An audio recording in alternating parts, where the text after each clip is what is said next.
is sufficient. You'll have 2 or 3 minutes to make a closing statement.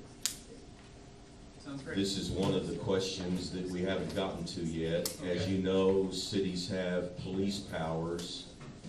If you ever see any situation where there's corruption, where a citizen that might disagree with a public official is given inspections, reprisals against that political person or opinion, would you immediately counter that, and how fast would you be to solve that terrible problem if it should arise?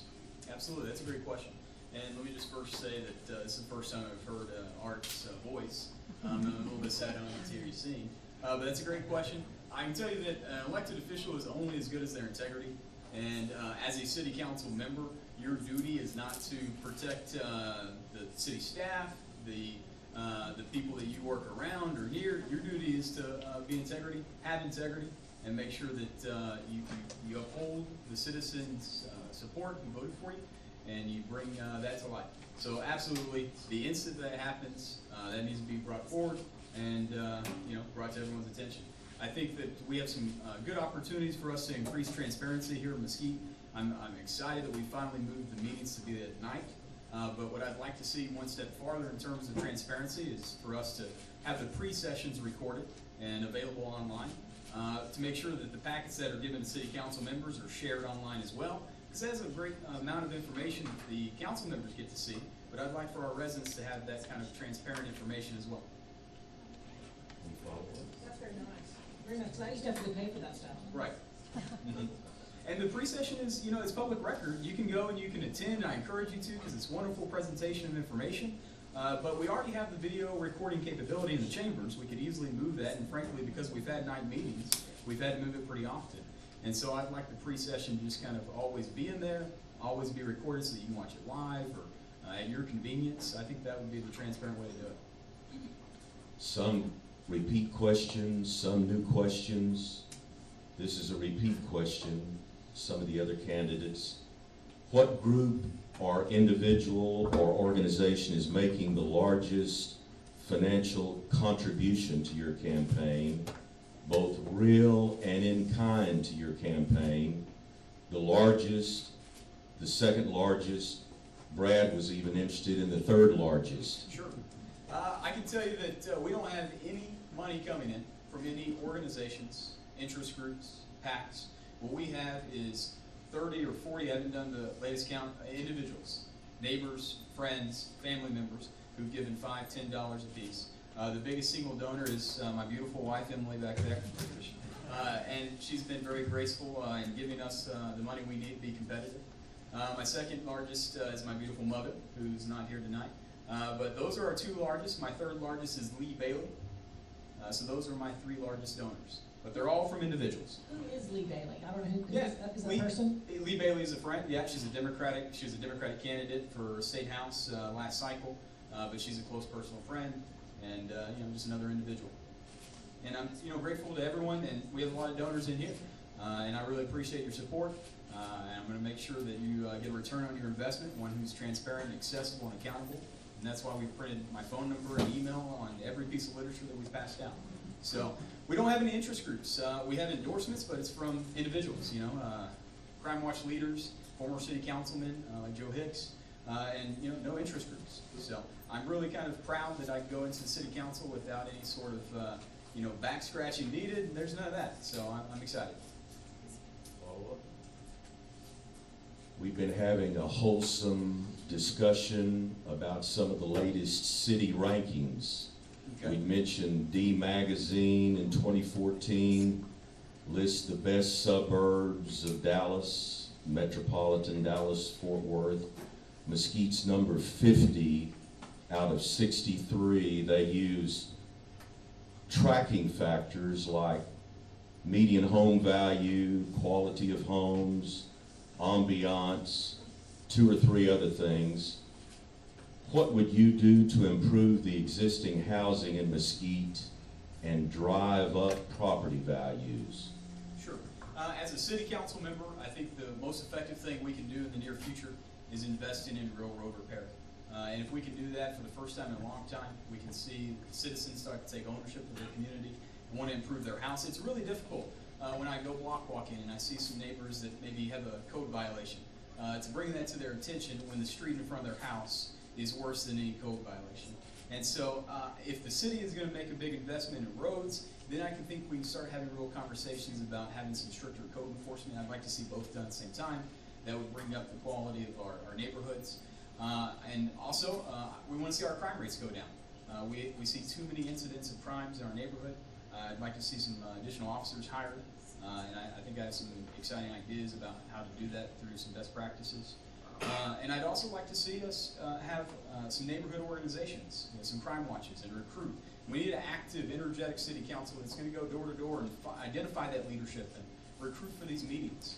I think if we can do those three things, have some real road repair for the first time in some of the communities I've walked, like the neighborhood I grew up in, Rollingwood Hills off of Military, those roads haven't been touched in 50 or 60 years.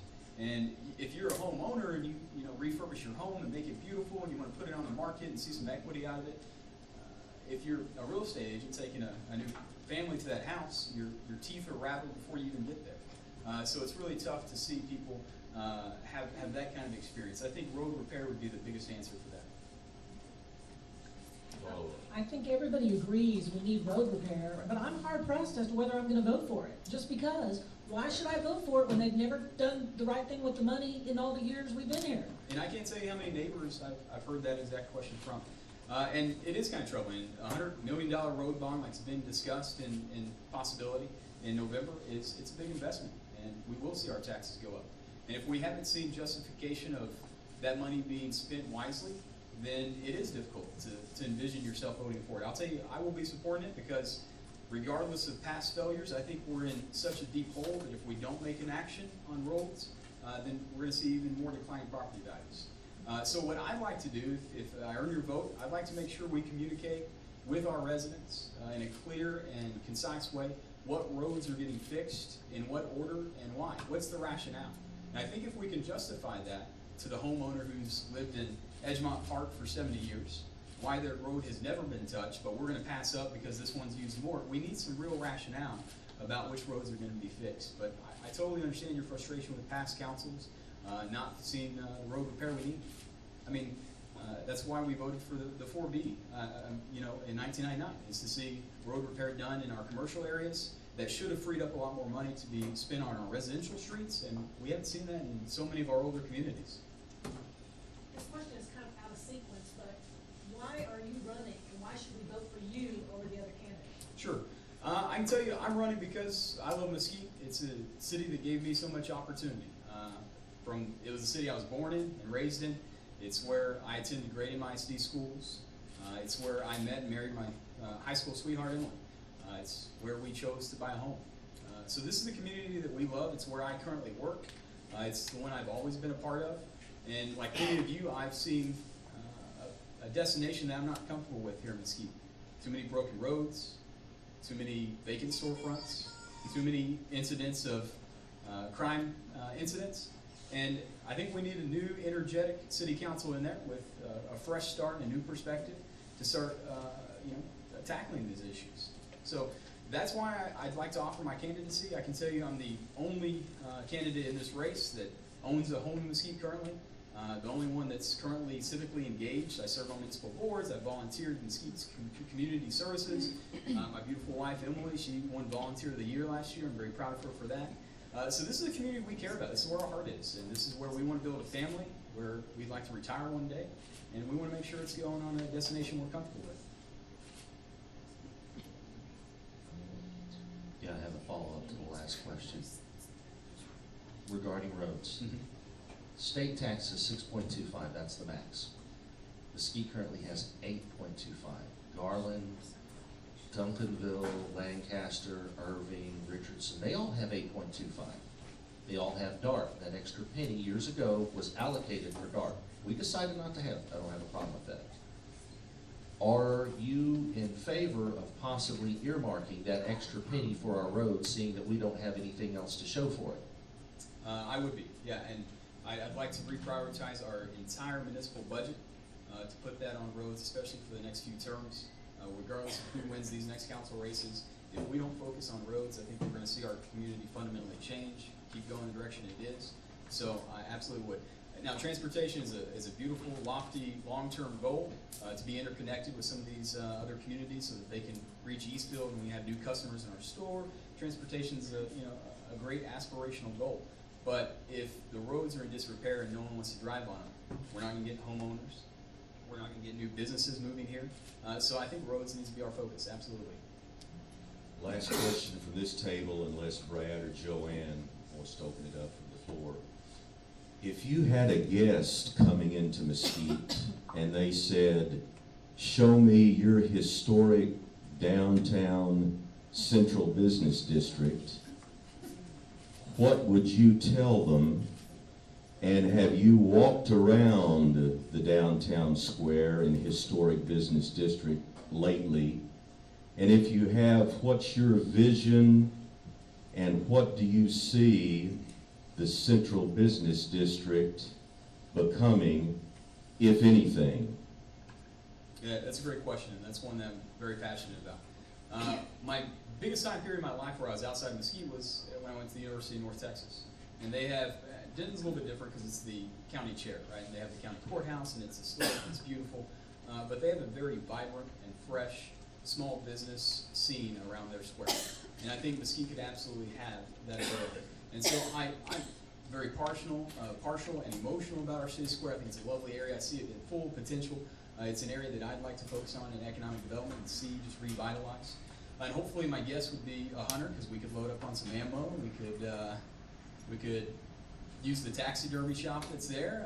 I mean, there's some good businesses there, but I see it as a retail area for consumers, restaurants, unique shops, and not corporate ones, but unique ones so that when folks are coming through Mesquite, they want to stop there, they want to park there, they want to spend their money here in Mesquite. And I think that would be a tremendous attribute for our city. Follow up? I've got a question for you. How do you stand on single voter districts? Yeah, I'm a fan of single voter districts, and as I've been talking to so many of our neighbors, a lot of them are frankly confused. I'm a candidate for City Council Place 2. That is a geographic portion on a map, right? It's the north part of Mesquite. And folks think that only the people who live in that district can vote on that district, right? And it's very confusing for our voters. I think single member districts have a good opportunity for us to get to know our neighbors on a more intimate level. If you look at our municipal elections, you have 300, 400, 500 people in some elections voting in Council Place 2. That's easily enough doors to knock and get to know. And they would be much more accountable. I think representation would be much more accountable and accessible. And I don't think you'd get candidates that maybe aren't familiar with that area, who aren't active in that area. I think it would be a healthy thing for our city democracy. Any follow-up? Did y'all get him on number 6 yet? Uh-oh. Oh, this was easy. Oh, okay. Brad's favorite. Is the Holy Bible relevant to the selection of political candidates? That's a good question. I can tell you that I'm a big fan of the Constitution and the statement that there would be no religious test for political office. But as a voter who doesn't see every candidate and doesn't get FaceTime and get to know where they stand on every policy, we look for some symbols on who that person is and how they're going to vote on certain issues. And sometimes through partisan elections, they have a letter by their name that can tell you a general way they lean on some issues. But for non-municipal races, we don't even have that. And so I'm fully comfortable with having biblical values be a part of who a candidate is, and it should be. It's a fundamental part of who their being is. I can tell you that the Crossing Church that I go to, that I grew up in the Creek Crossing area with Pastor Brown, was fundamental in my life. He taught me integrity and values and the biblical way. And so I think that's a good way for us to quickly communicate to voters who care about those issues, who we are as people, without maybe the chance to have all that information on a ballot. Follow-up? Number 14, do you believe it's the government's role to tell people what they do with their lives and property? No, but I want to make sure we have community standards, right? We have code ordinances that are going to be respectful of their neighbors, and that we can be neighborly. And we only do that with having strict standards for our community. And so we do need some sort of, hopefully non-biased and, third party to judge when those violations are occurring. And so, that's what we have with the judicial system. I think that's part of the government's role, is being the referee and making sure that everything remains civil. So there is a role, but what I don't want to see is a government that is oppressive, that is alienating our residents and giving them a hard time unjustly and unduly. You believe in term limits? I would be first more interested in looking at single member districts and seeing the impact on that. I think if we do too much too quickly, that might be a bad thing. So I'd be more interested personally looking at single member districts before term limits, but I'd be interested in looking at the research for both. Thank you. Question from the audience. Stand up. Anybody? Really? We have one here. What is your background in civic organizations and being on a city council or doing anything governmental? Sure. Well, my background is a lifelong resident of Mesquite. I've been always active. For years I've been going to the city council meetings and learning, going to the pre-sessions and finding that information that's sometimes hidden. And so that has been a passion of mine. I've served on municipal boards like Historic Mesquite, and that's a fantastic board. And they're doing some really exciting things of opening up their facilities to host weddings, and I think it's going to be a tremendous attribute to our community. I've been an active volunteer with Mesquite Community Services, and along with my wife, volunteered at the Mesquite Animal Shelter. And so, we're both someone who's invested in this community and spend our time and trying to make it a better place. Thank you. I've got a question. Kind of soft spoken, sorry. You asked a question earlier about the historic square in Mesquite. You wanted to know if you had been there much, if it's something, you apparently named two places that I haven't heard of really. So obviously you've walked it a few times. I don't really feel like you answered it, so it's for me, Sure. Good enough. I feel like I want to see more. You mentioned you were at UNT, beautiful school. It is. Great jazz program. They've got a lot of things going on there all the time. Their square is always, there's always something going on. Every night of the week there's Right. something going on. Not that we want that here, because I know that we want to stay as safe as we can, because we are one of the safest communities. However, all of our people that are in Mesquite are traveling to Dallas, which is not the safest place, because we don't have things to do in our own backyard. To me, that's an issue that I'd like to see addressed, not just for me as an adult, but also for the youth, because the youth as well are traveling out and doing dangerous things, because that's what happens in, areas like that. So I just kind of wanted to see if you could answer that a little bit more. Thanks for giving me another opportunity to address it. Our square can be a vibrant, fresh part of our community. I foresee an area where we're parking on Front Street behind those facilities. We can free up the parking lot. I'd like to see us do a little test run where we have some businesses that are small scale, maybe on the sidewalks. We have some flea markets or farmers markets that will set up booths there. On one weekend, we can have some restaurants host or cater food in certain spots. We can shut down the parking lot, host a band on the gazebo, see what that community really could look like if it was invested with consumer services and retail businesses. And so I know it's an area full of potential. It's one that I would like to focus on. Yes, we need to go up I-20, but our city square could be a vibrant economic attribute, treasure to our city. Thank you. You got 2 minutes. Oh, great, thanks. So my name is Jeff Casper. I'm a candidate for City Council Place 2. You can all vote for me, like I said earlier. I'm running because I love Mesquite. It's the community I'm a part of. It's where I grew up. It's where I was born. It's where I met and married my wife. It's where we attend school, where I work.